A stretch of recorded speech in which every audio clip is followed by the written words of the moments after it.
Street. The application anticipates extension of the temporary use permit 22-202-TUP to allow campground recreational vehicles for a period of additional 3 years within the subject area. If you believe your interest in property is affected, you will be given a reasonable opportunity to be heard or present written submissions to council concerning proposed land use amendments. The public is invited to make presentation to council, and everyone will be given a reasonable opportunity to be heard. No one should feel discouraged or prevented from making their views known. In-person attendees will be asked to speak first aloud, followed by anyone participating online. Please observe the following procedural rules during this public hearing. Please listen and be courteous to everyone who makes a presentation to council. Please do not interrupt the speaker. Everyone will have an opportunity to be heard.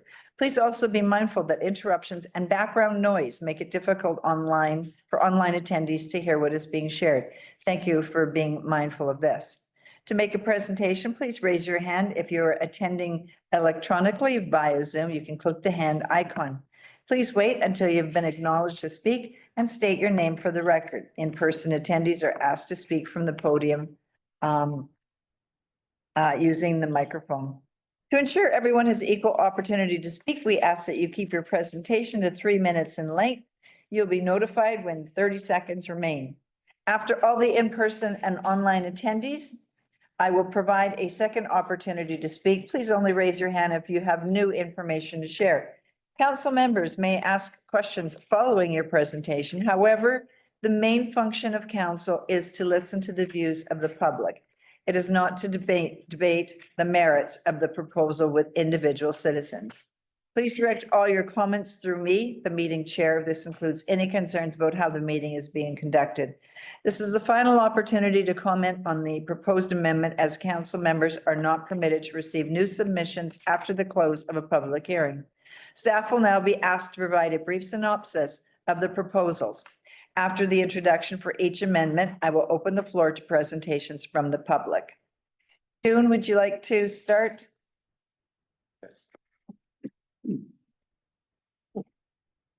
Thank you. Through the chair.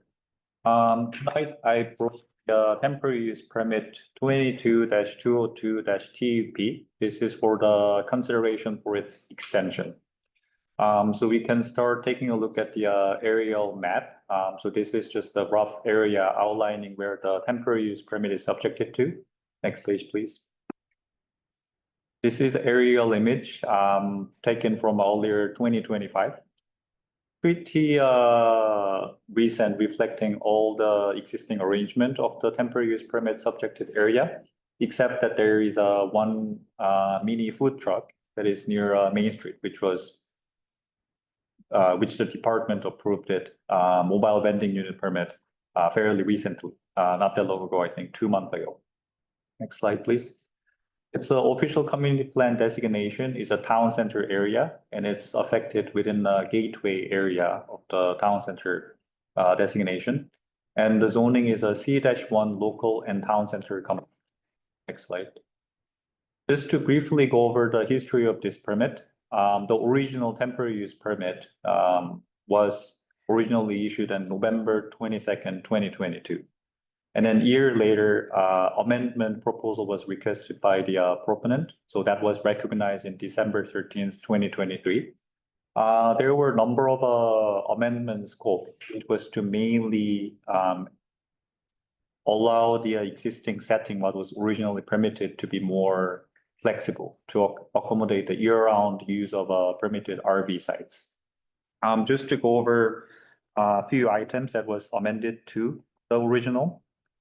It was a permitting year-round operation. Originally, it was from May to September. The other aspect is to recognize the connection to the sewer services, allow seasonal snowmobile trailer parking, and permit the installation of the turf and removable concrete pad for sites 6 through 15, which are the larger RV sites, in replacement of the gravel. One of the major aspects of the amendment was to elaborate and clarify decommissioning requirement. The other thing is a removal of a landscape security condition. And the last scope of the amendment was to provide alternate screening from the main street through solid fencing, following the removal of a hazardous willow trees. Next slide, please. This is the latest site plan as amended by the temporary use permit 202-TUP. So it depicts that there are 13 RV sites, 10 being a larger site and 5 being a smaller site. Next slide, please. This is a diagram that was submitted by the proponent depicting that there is a sewer and water connection providing services to the RV sites and in conjunction with the existing laundromat. Next slide, please. Some photos taken from the previous amendment application. So for tonight, what proponent is looking for is just a simple extension of the original temporary use permit with this amendment. One aspect that I would like to advise is that this is a first and the very last extension that we can consider. So should the council approves the extension of the temporary use permit for tonight, it will going to provide the proponent to accommodate the existing use to the September 30th of 2028. And after that, there will be no further extension opportunities. Department circulated the interdepartmental referral process. No other department within district has raised their concern to the reapproval or extension of the temporary use permit. Just over yesterday, department received the referral response back from the ministry because this particular property is within that referral boundary from the Ministry of Transportation and Transit. One aspect that ministry particularly noted was that southeast corner, there's a small triangular section where they anticipate to acquire it as future road dedication, which is to align the existing road dedication, which would make sense. And that could be accommodated when the future survey of the property is anticipated, then the ministry will afford the chance to acquire it. That was it. Thank you. Okay, do we have anyone from the audience that would like to speak to this? Deb, go ahead. Podium, please.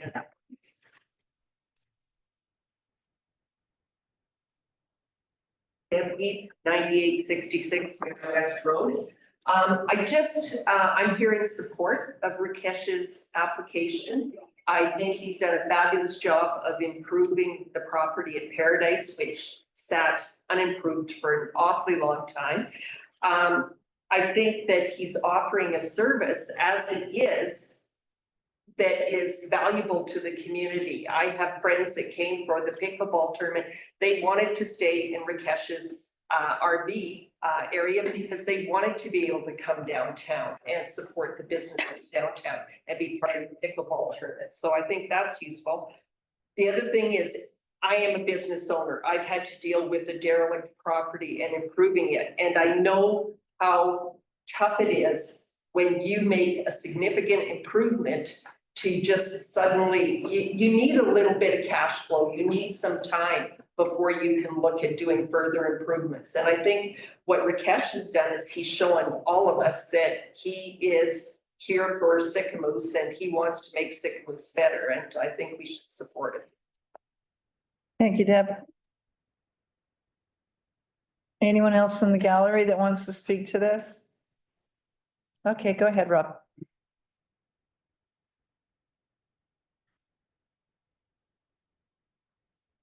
Council members, Mayor Anderson. I just wanted to thank you for all your efforts and as part of your assistance through this development process. It's been an interesting project. I promise to keep this brief, but there's been lots of moving parts over the last few years. So I'll start with 40 years ago and then move from there. I'm just kidding.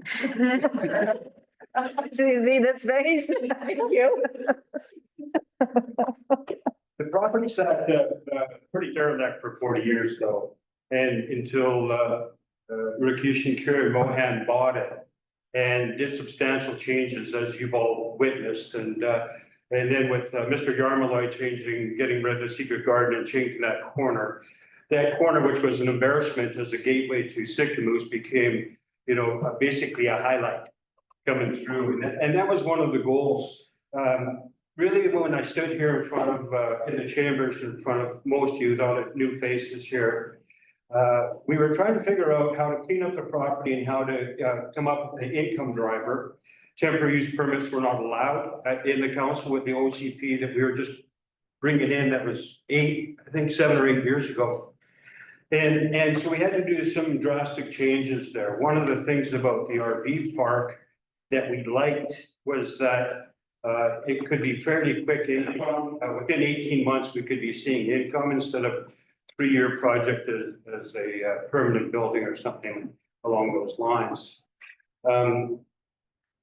So cleaning up the property and putting in the RV park, when we first got the temporary use permit, it was 3-year, that was all that was available. At that time, we fully recognized that it was an extension of 3 years. All performance and all of our marketing and everything was based on the fact that we had a 6-year window to operate, and then we had to decommission and move into something more substantial. One of the things that surprised us, so our first year was basically shortened to September 15th. The original temporary use permit only allowed 3 months of operation. We changed that in that fall, December 13th. We ended up with the year round, as June pointed out. And it was interesting because the intent of having the 3-year permit was so the council could have control over our development, and we had to perform to a certain level. There was concern that perhaps it was going to end up being, some rundown trailers and maybe affordable housing, and perhaps there was going to be sheds and maybe laundry lines and things like that, and tarps and whatever. And Rakesh has always directed me and the team to make sure that everything was at the highest level possible. This put a real stress on the budget and the cash flow. The first year's cash flow was really non-existent. With the 3 months, we barely finished in. The second year was all smoke and fire. And actually, tourists were directed away. This has been our 3rd year running, and we've had a substantially better showing in a better year. The market has demanded from us. One of the things that we were looking at was a quick turnover, 1 day, 2 day, 1 week. And then the market changed for us, and it was the market that came in and demanded longer term. And it went from, like, basically right now, there's probably over $1 million of trailers and trucks there. It went to a very high end because we did a high quality job there. And the high-end RVs and the high-end, trucks, and that these people were coming in from all over, not just the province, not just Canada, but as far away as Texas and California. We had people from Germany fly in those, Canada camps or Go Canada camps. And there was quite an interesting influx of people. We have a long-term family staying there right now. One. And they're working on the bridge. They probably have about a $250,000 RV, nicer than a lot of the places that are around here in downtown. And they've registered their daughter in the school. She's going to the school. They shop at Askey's every day. They love renting a boat from Red's Rental. They're participating, and they're looking for a place to live full time after the project. So we extended their stay, of course, and they're paying, premium, and they're happy with it. They have a very good looking, high profile place there. And so we started to shift with the market from these short turnarounds that were basically more tenters and quick vacations to more of the people that wanted to stay for a week or two with all their toys. That was one of the biggest changes that we noticed with the market was definitely the higher end tourist was coming in and wanting to stick around and book for the next year. We already have bookings for next year as well. if we get this temporary use permit. Very simply, we're at the crossroads of development. We're exactly where we thought we would be 3 years ago. We presented to you twice now about developing on Main Street, about a fixed use or a permanent building. We talked about mixed use. We had a 20-year plan that we talked about extensive development on the whole property. But the reality is that anything that was permanent was in a 5 to 6 year window. And we're at year 3 right now. We've initiated, we've had discussion, we've actually initiated this work on the property or in the development on Main Street. BC Hydro has been engaged, and their designers are working on supplying electrical. As you probably are aware, BC Hydro is the slowest completing component of development. So we've already got that underway. We've had initial discussions and design drawings. We're looking at a couple of commercial rentals. We've had what's called a random order of magnitude about development on Main Street. It's very problematic. It's very costly. And one of the things that we initially looked at was the permanent mixed-use structures, such as I'm used to from Kelowna in the Pandosy area. We're looking at about a $3 million building there. After looking at certain options, we realized that a modular structure, especially coming out of, we have modular builders here that are coming up with some dynamite stuff, and not necessarily focusing on the restaurant component, but focusing on the fact that there was some office and commercial space available to complement the housing that's going on right now around town. So that process has been initiated. One of the discussions with your design team, Nicole's team, and Dean was how do we move forward from a temporary use permit and some of the options there. So after this step that we take, our next step is to take a look at what our potential options are. Rezoning is a good one. And there's other options that can be available for that particular piece of property. Not interested in strata, we're not interested in potentially subdividing that off. But we are interested in progressing that into a more permanent income. The RV income is still very seasonal. If we have 1 or 2 RVs in there, then, in the winter, it becomes very challenging for the cash flow. Our tax base, just a quick snapshot of the finances. Basically $1.2 million went into the infrastructure and the fixing up of the property. That includes the laundromat. Doesn't include the work we did on the pool, which was extensive. Doesn't include the renovations that we did on the motel, which were extensive and ongoing right now to bring them up to grade. That motel was fairly run down, but now we're starting to get some good reviews. And it's starting to come together, and we're starting to fit in some little pieces. The landscaping still needs lighting. There's more flowers to go in, there's more trees to go in. We're still working on that component as well.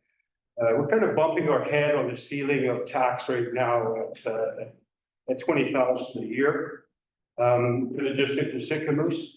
And we're kind of bumping our head on the ceiling. Well, we're not at the ceiling, it's going to be more. We're up to about $9,000 a year for water and sewer.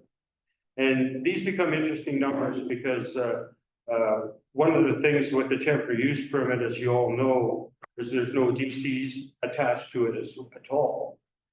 The temporary use permit has given us it basically gives a developer an opportunity for an income stream until they can put together a proper strategy, financially feasible strategy for something more permanent. And that's when the DCCs would kick in. It also kick in if we went for a rezoning. And I'm sure that the council now is looking at how do we deal with RVs in Sicamous, because and food trucks and things like that. As far as the development on Main Street is concerned, we put a food truck onto the site. Temporary, 3 months. It's gone 1st of October. Basically rented it from a restaurant. We wanted to test and see. It was basically a test for 2 things. to see the traffic flow, where parking could potentially be for a building, where a building could locate. And what was the appetite, well, that's a good word for this. What was the appetite for East Indian food? And what was the response back? And that was basically to test the waters for where we move into a development strategy and basically a feasibility. As far as the DCCs and taxes are concerned, we totally understand that that's what's driving the needs for the infrastructure. I mean, I stood in front of the council 8 years ago when we were having infrastructure discussions for a different client of mine. And I realized those are the challenges. But the thing right now with any movement that we do, it has to be more permanent.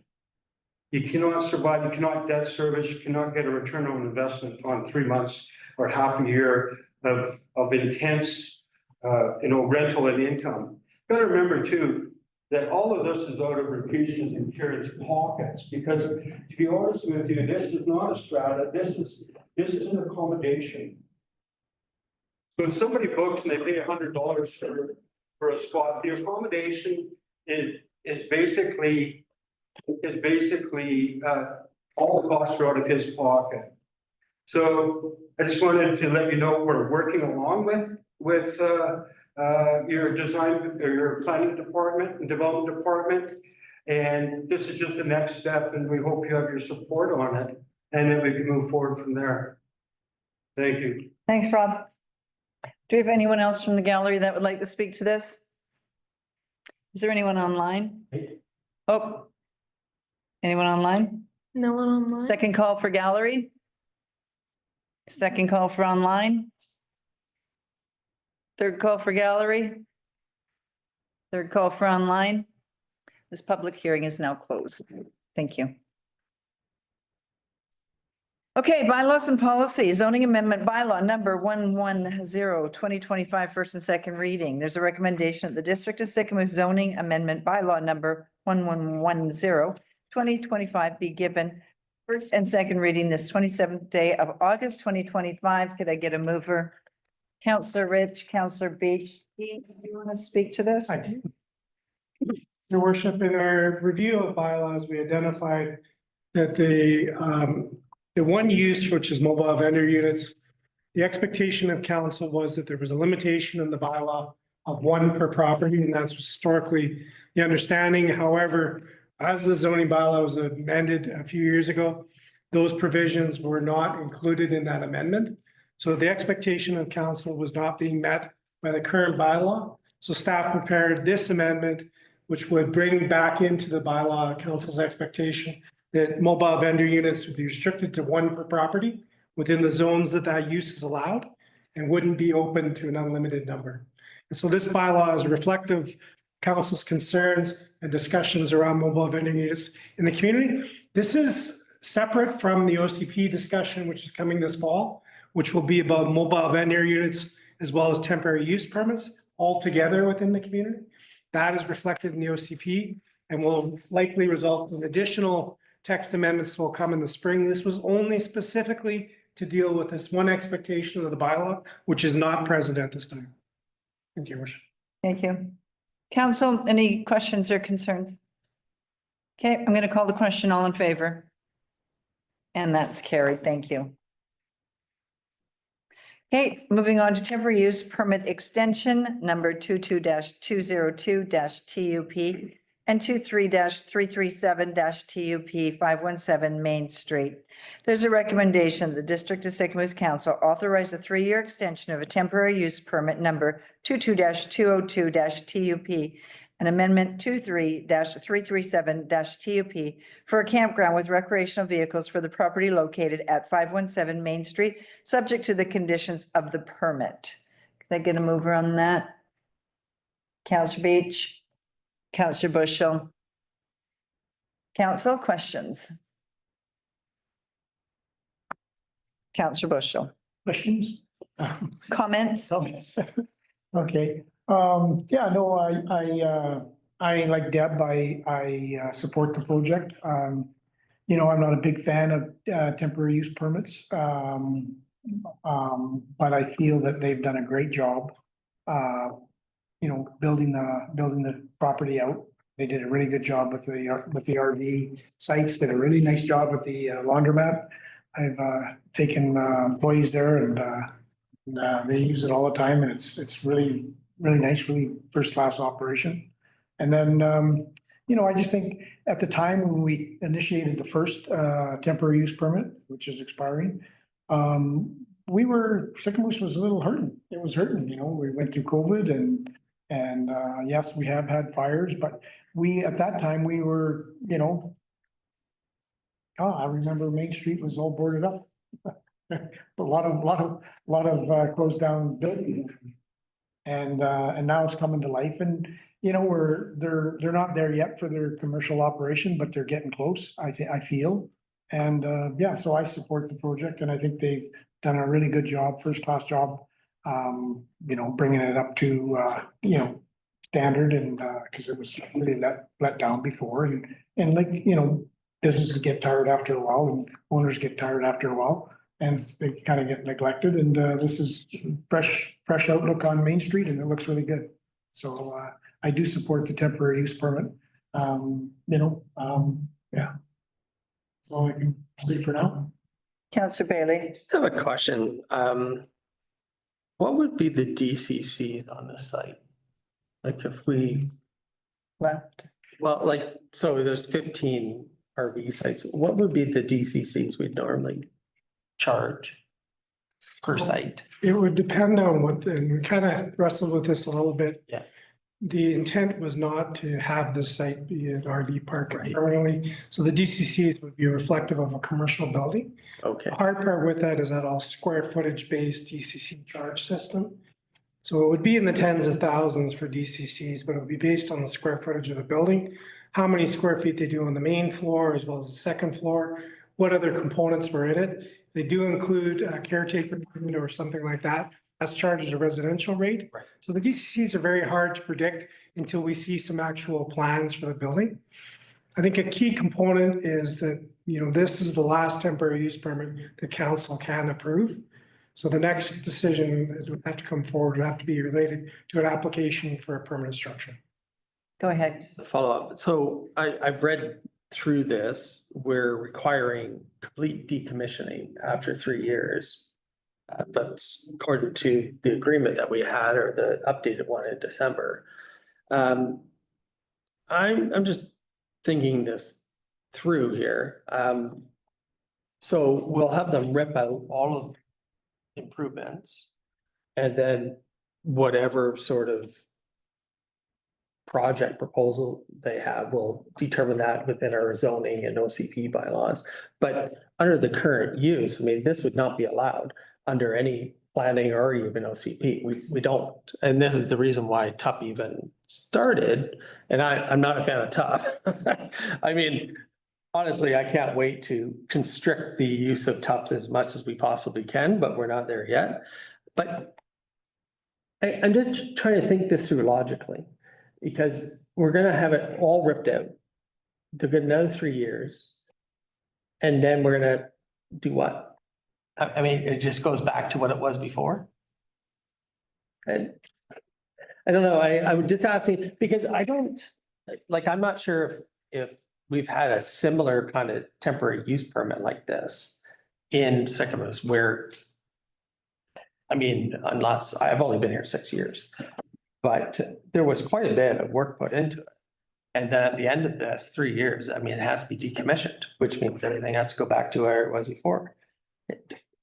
I'm just trying to think through this process of, is this the right approach, doing a TUP and then say, hey, at the end of 3 years, it all has to go back to nothing anyways. Go ahead. So the intent of that would be if they weren't going to do anything further. So the expectation would be that in the interim over the next 3 years, work with the owners to come up with their plans, they'll provide those drawings, the development permit and so forth would be approved prior to the 3-year mark being hit. So any components of the infrastructure that are in place that support the new development permit and building permit would be able to remain if council approves the DP for the permanent building. Right. So that's all to be addressed before the end of the 3 years. We have to include in our contracts and agreements, the worst case scenario. That's our responsibility as local government. So we have to assume that nothing's gonna happen. And that's why we write our agreements for that reason. Right. In this case, they intended to go forward and come up with a design. We would expect that we would begin those conversations a year ahead of the 3-year deadline, so that all the permits in place, all the servicing has been designed. A lot of the components will likely not be useful for a 2-story building, but some of them will be. And then those pieces would be able to stay in place as far as service connections. Maybe they have to move. We don't know at this point how that's going to work, but all that would be in place so that when we hit that 3-year mark, something else is already replacing. That's it. Just one more. Go ahead. But we would not allow a campground on the site under our current zoning. Correct. So, Councillor McCabe. I haven't read through it all, but what's the, I guess not the damage deposit, but the security deposit that, so if they don't remove it, we can remove it, like we have the funds. Are we asking for any security deposit in case they don't meet the conditions after 3 years of removal, so we can step in there and do it and do that with? I don't believe we secure a bond, do we? No. There's no bonding I for. thought there was a $500 deposit, but There was. So- That was for the amendment. No safety net there. So, I am in favor of extending this TUP. Rakesh, you have done a great job in our community and it looks very nice. And I know when we first did this, you do have a dream and this isn't exactly it. This is the bridge to get to that position. So I will be in favor of extending the TUP, but this will be it for me because I as well am not a fan of TUPs. But I do believe that you need this 3 years to get to your next vision of that piece of property. I do have one question, maybe CEO, if Rakesh decided to sell this piece of property, say in a year with this TUP on it, is he selling the TUP with the RV park or is the TUP pulled back at this point or it's finished or it's sold with the TUP? It carries with the land, it doesn't carry with the owner. So any land use decision the council makes carries with the land, not with the owner. So if the person changes, the TUP does not change. TUP, same as if he buys a different property, he can't carry the TUP with him, No, right? correct. Carry runs with the land, not with the person. Yes, I guess my question is expectation could he sell it as a RV park? And then the next owner has that opportunity to come back and request another TUP, which is another 3 years. No, that cannot happen. Okay. As I noted, it runs with the land, not the person. There's already been a TUP granted and extension's been provided. That's the end of the TUP for this parcel. Okay. Councillor Beach, then Councillor Bailey. Yeah, through the chair, I too think that it's shown such a wonderful improvement to that corner and I really don't find the the way that the mobile units have been set up on an angle and partitioned off is not unattractive to me right there. But if it was a whole lot of that might be different. But I think he's done a good job. Councillor Bailey, then Councillor McCabe. yeah, it's just, I'm supportive of what you've done there, really. I hate temporary use permits. I absolutely hate them to the very core of my being because what they do is they take out all the rules we spend a lot of time doing and we just trash it. And we trash it with no semblance of why, right? It's a total garbage way of managing things, in my opinion. I voted for that. This is my first year as a counselor, but as I've gone forward in planning and development, I realize like how terrible these things are because it brings people into an expectation or a thought that they can do anything they want with their site. Well, you really can't. And we can by using this mechanism. That's kind of what we've done in this case. under the current rules, there's no way you'd ever be allowed to do this if we didn't do a top. There was actually no zone in Sycamoose that would allow any development to this kind of degree where we would do a campsite, campground and the place. It's tough because I'm also in the back of my mind thinking in 3 years, well, might not be a counselor, there's a new council here in 3 years. Is the request going to be, please allow the campground and the DCCs? And what we have in the agreement right now is that the campground has to come out and we won't allow a campground. But, after 3 years, I notice things do change. People come back and they say, I want to keep the campground. And I don't know if that's what the intent is, but I can see why you would want to keep the campground, right? From a businessman perspective. And so this is the problem I have with granting another top, because I just think, well, if we're just going to get to the point of having the campground with the motel, and I think I said this at the original thing, was why don't we just rezone it to allow that and then collect the DCCs and everything else? And I thought maybe that would be the conversation we're having at the 3-year mark. Guess we're not. But I'm just really on the fence because the logic of just ripping everything out at the end of 3 years, I can't see it. I don't know, correct me if I'm wrong, but you put in water, sewer, electrical, and then we're just gonna take it all out. Councillor McCabe. I get it. Here, I'm struggling. Can we let June go ahead of Councillor McCabe? Just come out, June. Thank you, through the chair. In elaboration to,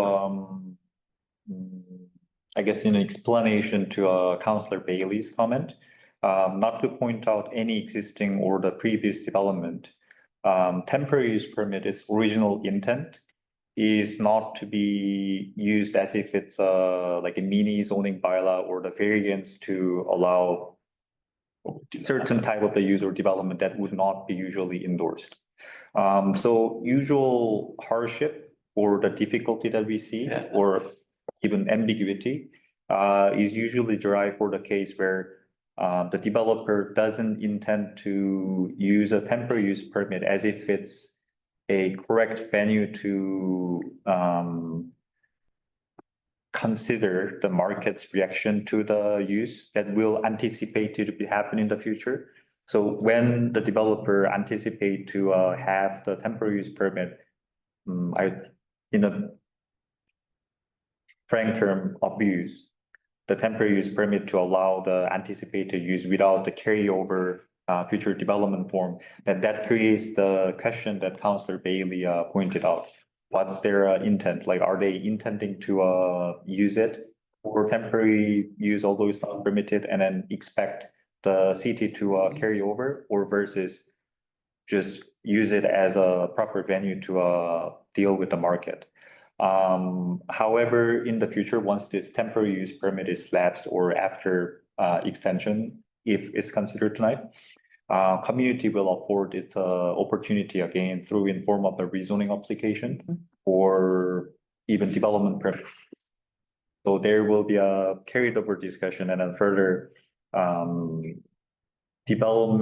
future development form and character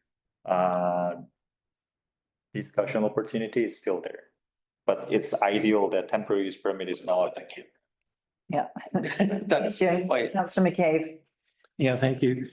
Yeah, I basically don't agree with temporary use permits too. That's kind of like the wild, wild west, like Councillor Bay, just throws all the rules out the window.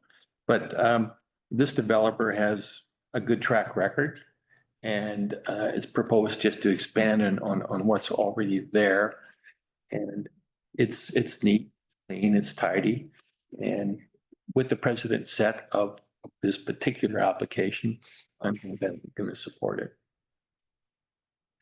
Any other comments, Councillor Bailey?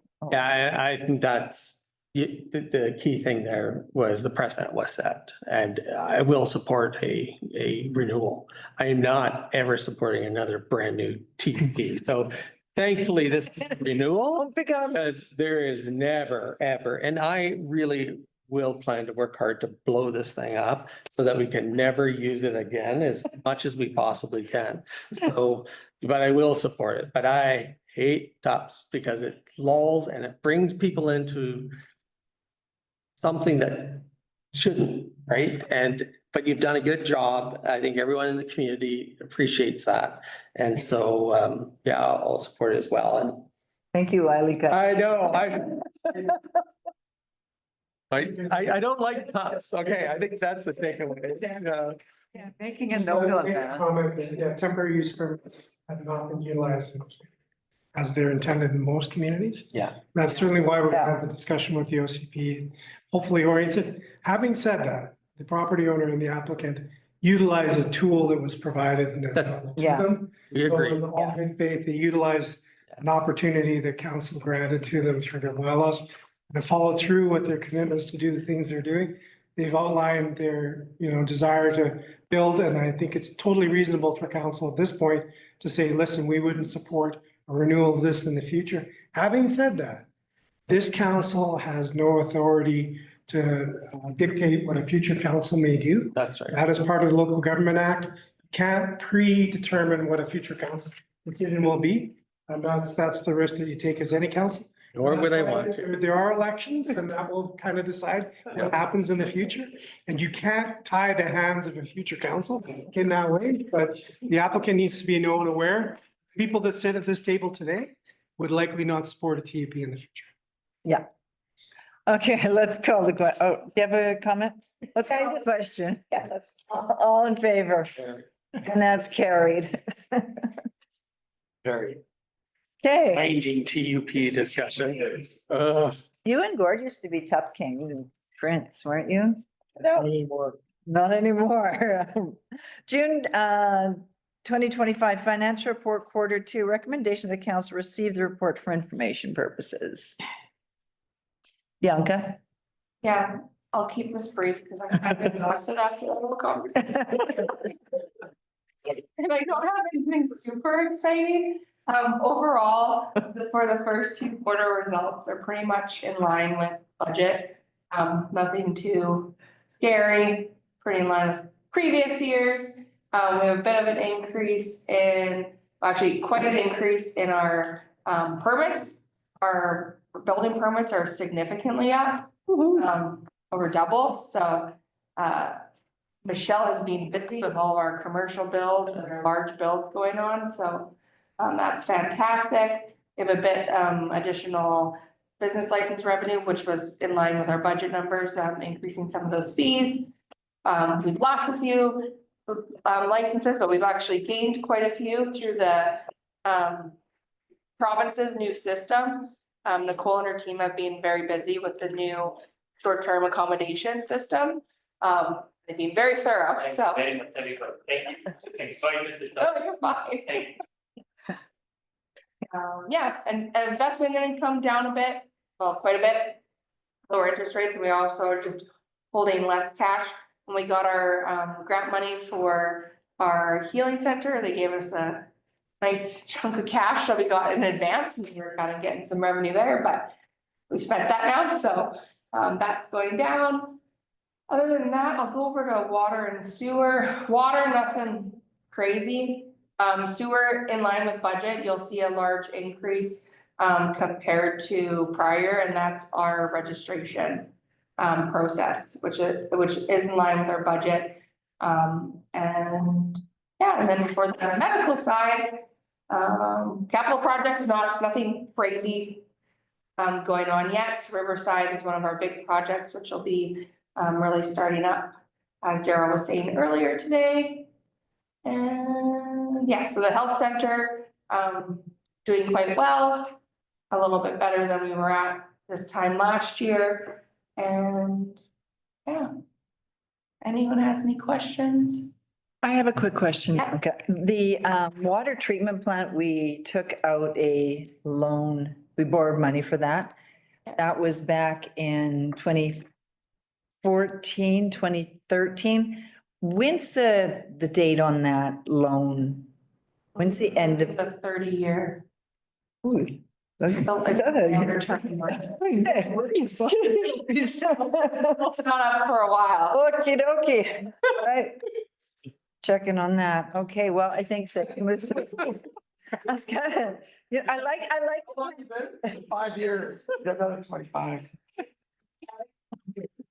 Those loans. There's that little extra cash, but there isn't. Probably hoping it got here. Or did you have a comment? Yeah, through the chair, just on capital projects, Bianca. Yeah. On the parks and trails, and there's nothing to expense. Is it coming or? The trails one, Like you- is a part, I think, where we're doing its additional sidewalk work by Temple, so we haven't expended any of that yet. I was thinking mountain bike park and things like that. So we haven't had any invoices for them yet. Okay. Rock on, Sycamores. Good job, Bianca. Very good. Okay, thank you. Okay, moving along.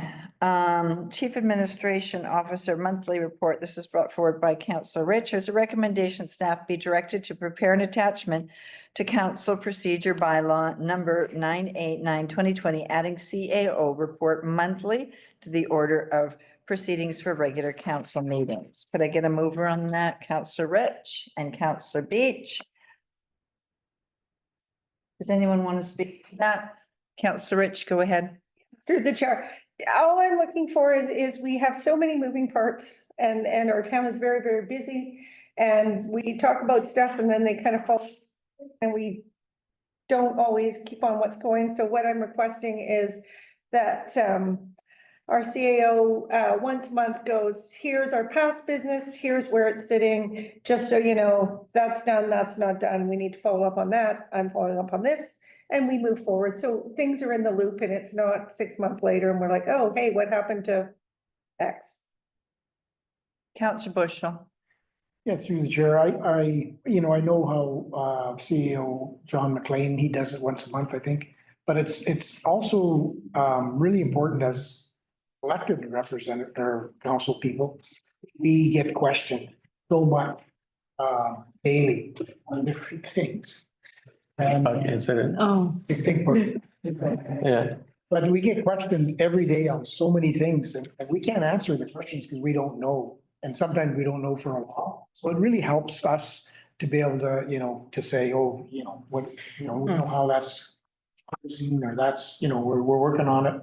And it's just better sometimes for communication that we can relay to the public because we do get asked a lot of questions. So it's kind of nice. Sure. And I do agree, and I think it's a great idea.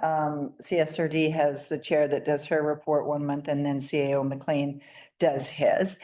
But what I really like about this council is once we have our monthly or our meeting, our reports. So we always know what's going on in each other's world. So I think it's a great idea for Dean to be sharing. Councillor Bailey, before you, he had his hand.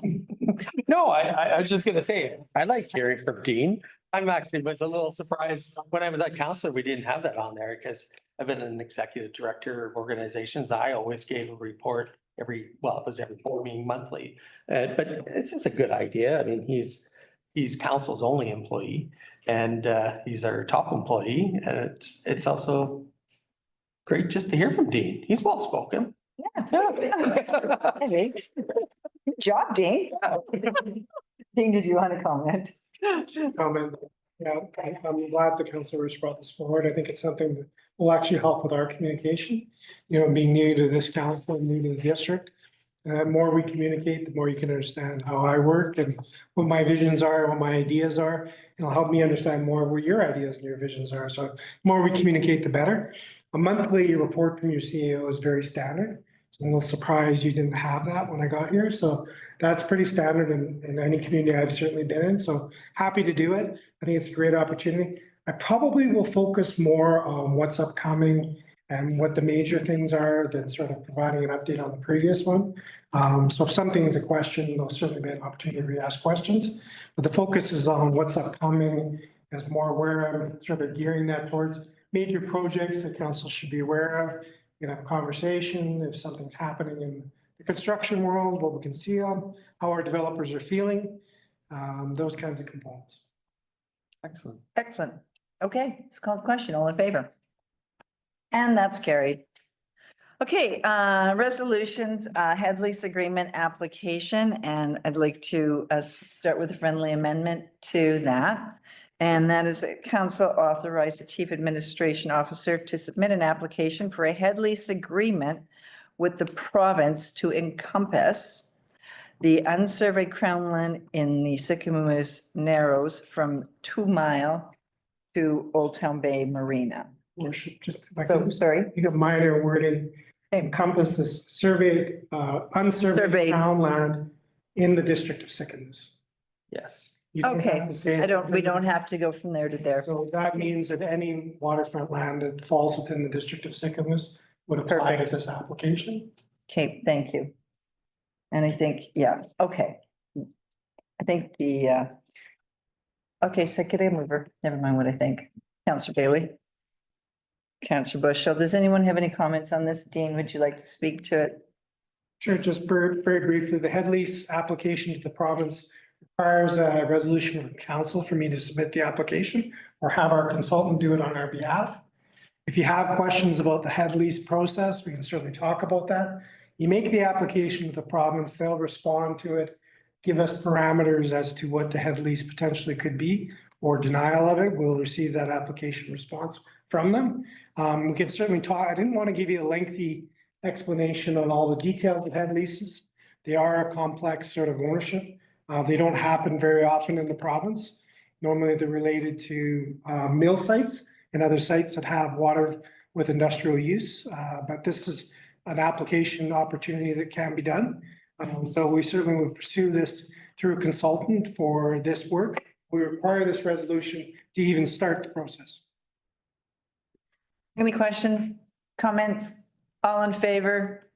Carried, thank you. And then can we do the main motion as amended, please? Okay, okay. Thank you. Okay, recommendation that council authorize the chief administrator. Do I have to read that whole thing or can I just do? I think it's understood. Is it understood by the? Is it understood? Okay, that gonna move on the main motion, on the first motion, Councillor Bailey, Councillor Bushel, all in favor? Thank you. Okay. Thanks. Housekeeping. Correspondence. For action, the Eagle Valley Snowmobile Club requests for a letter of support. So, Eagle Valley is asking us for a letter of support for grant funding. Could I get someone to make a motion to, yep, okay, go ahead, Councillor Bailey. Make a motion to send a letter of support to the snowmobile club. Sorry, transportation just went in. And I was like, no, it's not that one. That's Councillor Bushel that's seconding that. Does anyone have any comments? Okay, let's call the question. All in favor? That's done. Okay, committee and regional district reports, I'm sorry. Be correspondence for information. I think there was one in there that should have been up into the action, maybe. I'm sorry, you know what? And I wanted to speak to a couple of those. I don't know how that slipped past me. Thank you for bringing that up. I forget which letter, but there's one in there that I thought was actually an action item. In the correspondence package. Yes, there's a couple actually. Oh. So we can speak to, actually Dean can speak to, first of all, the letter from the province regarding the recreation center and the service review request. So council had requested that me as your CAO write the ministry and request that they reconsider the decision to not provide an adjudicator to our issue with the CSRD. They responded in this letter suggesting we work with the CSRD, which is already underway. Work at a staff level. They don't have the resources to allocate, nor will they allocate the resources to adjudicate the discussion. So we got the same response. So we will work with the new manager for now and see what next election brings, I guess is where we're at. Okay, go ahead, Councillor Bailey. Just like, so how do you ever Move? Yeah, how do you ever get out of these agreements if you just have one party's like, no, I'm not gonna do it, and then the province is like, oh, okay, fine. How does any of this stuff ever get resolved, or it just gets shoved underneath the carpet again, and that's pretty much what the answer is. From a ministerial level, you're exactly correct.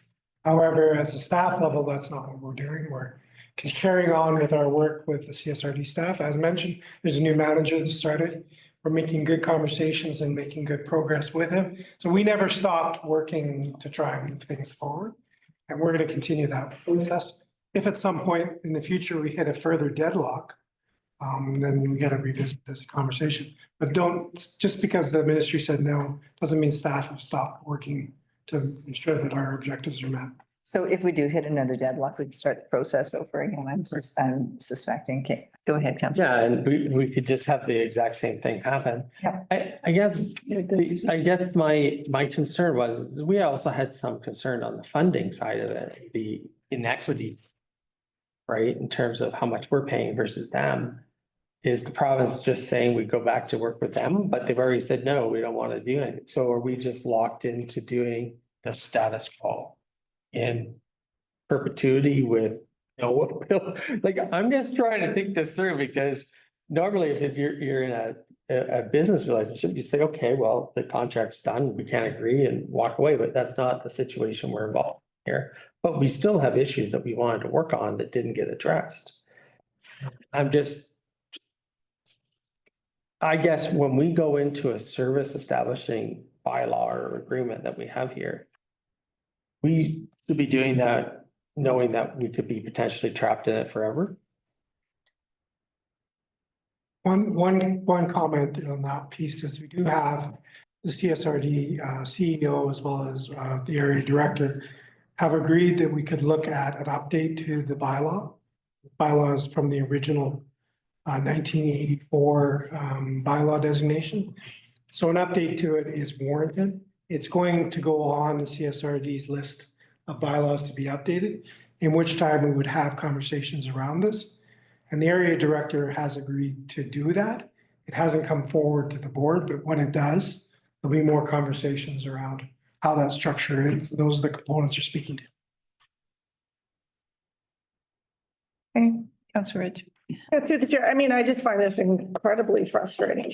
We're dealing with a 46-year-old contract and we're also told by the government to review these service contracts every 5 years.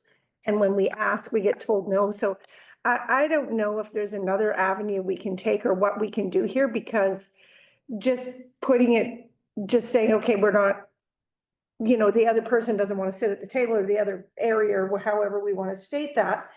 So you now just have to live with it. We're not saying, I mean, the problem is the existing 46-year-old contract doesn't work for Sycamoose anymore, which I don't know anything I'm over 46 and I still like that. What still works 46 years later. So there needs to be a different avenue, and I don't know if that's something staff can look, like, we're not the first people that have ever got caught in a service contract. That the other party has not, wants to renew it or take a look at and work at it. So I feel like no is not an answer. Councillor Bushel.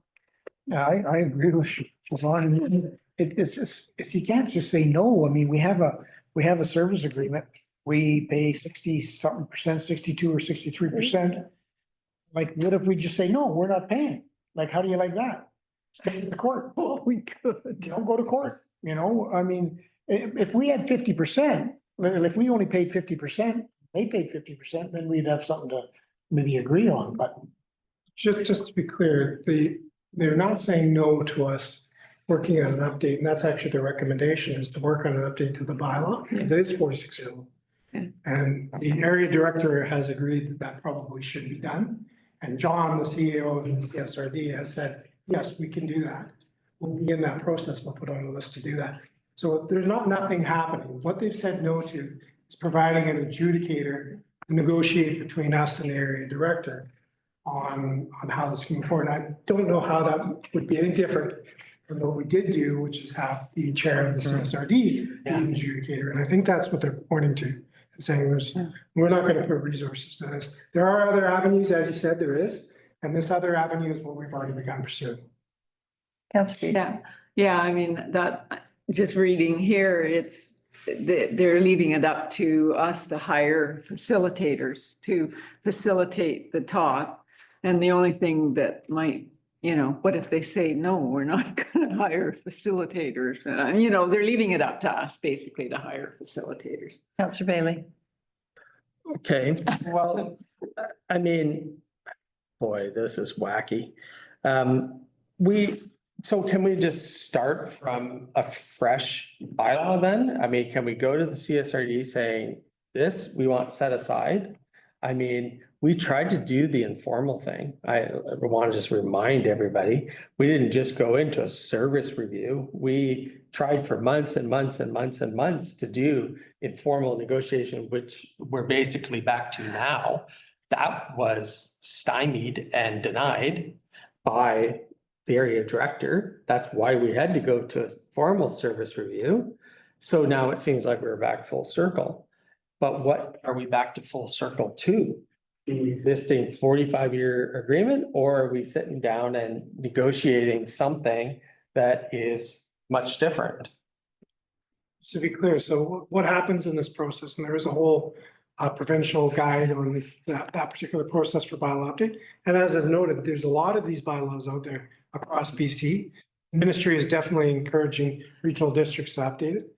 And John's been through this process a few times, so the area CEO for the regional district. So he's been through this process before. He understands how it works.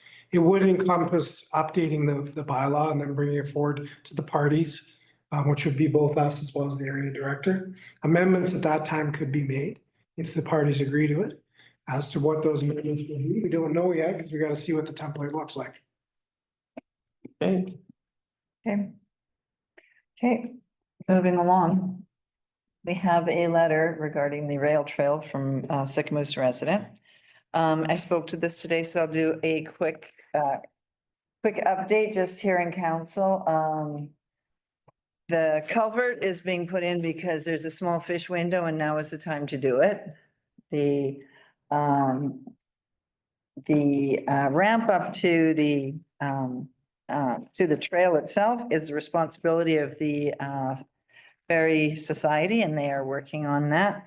I've reiterated in the CSRD meetings the importance of signs, no trespassing signs. Take your garbage, bring your garbage in, take your garbage out. The trail is in its infancy, so this is as raw as the trail is going to be.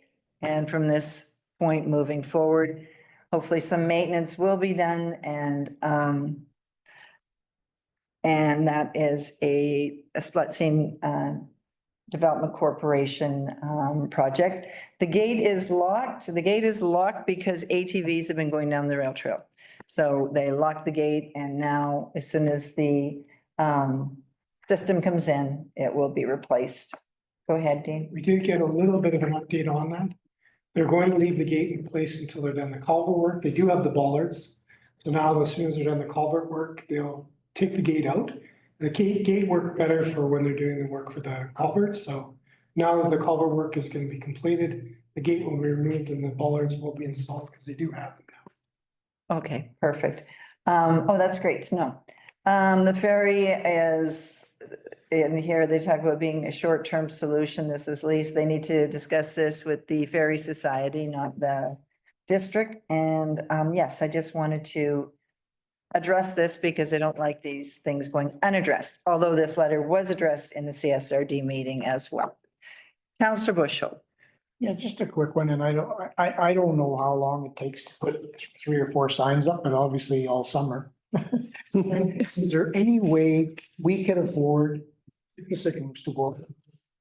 I can, Just for the models and the other owners that live over there and just get it done. I mean, there's $25 million of assessed value over there paying taxes and they can't even get a sign up showing where the parking lot is. We should just go and do it ourselves and build a CSRD. I have asked at the CSRD meeting, I said, could we do the triage? Can we do some of that lifting here? Because we have people that have the ability to make up signs. We've got, our Public Works Department quite capable of going pounding in signs, and it's triage. It is a win. It is something for them. We'll update for council on this. We did confirm yesterday that the signs are ready. They're waiting for the bases to arrive, and as soon as the bases arrive, they'll be installed. So they do have the signs ready to be installed.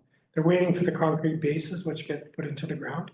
So they're those triangular shaped bases that you attach the sign to, and you bury that into the ground, and that'll make the signs short. So we did get that update yesterday, but they've got the signs ready to install them. As soon as the bases arrive, they're installing them. We anticipate that to happen in the next 2 weeks. That's perfect. Thank you. Okay, so carrying on to the next letter, which is from a Ken and Mary Ann Whitfield. Do we know? They're concerned about a piece of property that's a fire hazard and just a bit of hazard around there. Have we addressed this? Worship, we have, our fire chief has gone and spoken to them, has assessed the property, and they're dealing with it through the fire chief. Okay, perfect. Is there anything else? Oh, there's one more thing in here that I would like to look into, and that is the opposition meeting at the at UBCM. I'd like to go to that. So if you could make arrangements and put that in my calendar. Anyone else want to go to that? I just had a question. I read it. That's an invitation to, it looks like multiple kind of meetings, depending on, like one on housing, one on health, and one on crime during those blocks of time. Is that correct? Yeah. They've got blocks of time for a series of items. Yeah, series of items. Okay. Oh, okay.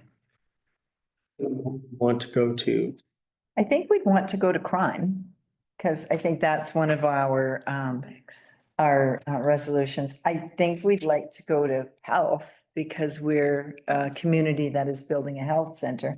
I think the only one that we're on track for and doing a great job right now, and I don't know if we need to touch is housing, unless somebody wants to go to housing.